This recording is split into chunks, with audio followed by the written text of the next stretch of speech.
ఏంటి అమ్మాయిలు వద్దా? పుట్టడంతోనే చంపేస్తారా? కడుపులో ఉండంగానే చంపేస్తారా? మరి మీ తల్లి అమ్మాయే కదా, అమ్మ అని పిలవకండి, దగ్గర కూడా రానివ్వకండి. మీ చెల్లి మీ అక్క అమ్మాయే కదా, ఎందుకు వాళ్ళతో మాట్లాడుతున్నారు? ఎందుకు అమ్మాయి వద్దు? అమ్మాయికి కారణం తెలుసా? మీరే. ఒక అబ్బాయిలో XY క్రోమోజోమ్స్ ఉంటాయి, ఒక అమ్మాయిలో XX క్రోమోజోమ్స్ ఉంటాయి. XX అంటే అమ్మాయి పుడుతుందని అర్థం, XY క్రోమోజోమ్స్ కలిస్తే అబ్బాయి పుడతారు అని అర్థం. ఇక్కడ ప్రాబ్లం ఎవరిది? మీది. కానీ ఒక అమ్మాయిని ఎందుకు నిందేస్తున్నారు?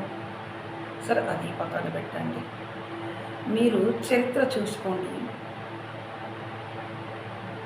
ఒక ఆడపిల్ల తన అల్లునితో పోట్లాడి మరి తన అమ్మ నాన్నకి తిండి పెడుతుంది, కానీ కొడుకు ఎన్ని తిడుతున్నారు తెలుసా? ఏం సంపాదించడం, అది ఇది అదంతా పక్కన పెట్టేసేయండి. నిన్ను కన్న తల్లి ఆడపిల్లన మగవాళ్ళ? నువ్వు పాలు మగవారి పాలు తాగావా, ఆడపిల్ల మీ కన్న తల్లి పాలు తాగావా? ఒక తల్లి పాలు ఎలా వస్తాయో తెలుసా? తన శరీరంలో ఎంత రక్తం క్షీణిస్తుందో తెలుసా? బిడ్డకు జన్మనిచ్చినప్పుడు ఎంత రక్తం పోతుందో తెలుసా మీకు? ఒక చుక్క పాలు 7 చుక్కల రక్తంతో సమానం అంట, తెలుసా అండి మీకు? ఒక అమ్మాయి ప్రెగ్నెంట్ అయ్యాక డెలివరీ అయినాక హార్మోన్స్ ఎంత ఇంబ్యాలెన్స్ అయితే, హార్మోన్ ఇంబ్యాలెన్స్ అనేది చాలా ఉంటుంది. ఎన్నో రకాల ప్రాబ్లమ్స్ అనేవి ఆటోమేటిక్గా అటాక్ అవుతూ ఉంటాయి.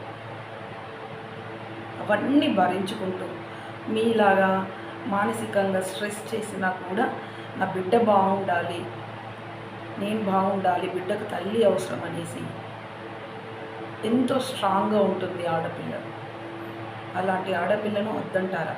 అసలు ఆడపిల్ల లేకుంటే సృష్టి లేదు, ఆడపిల్ల లేకుంటే జననం లేదు, ఆడపిల్ల లేకుంటే అసలు మీకు అమ్మ లేదు. ఫస్ట్ గుర్తుపెట్టుకోండి. అమ్మ అంటారు కదా, ఫస్ట్ ఆడపిల్ల వద్దు అని అనుకుంటే ముందే చెప్పుకోండి. పెళ్ళయ్యాక పెళ్లి చేసే తల్లిదండ్రులు కూడా, ఆడపిల్ల తల్లిదండ్రులు ముందే కండిషన్స్ పెట్టండి. ఆడపిల్ల కోసం హరాస్ చేస్తావా మా అమ్మాయిని అనేసి కొంచెం ఆలోచించి పెళ్లి చేయండి. జై హింద్.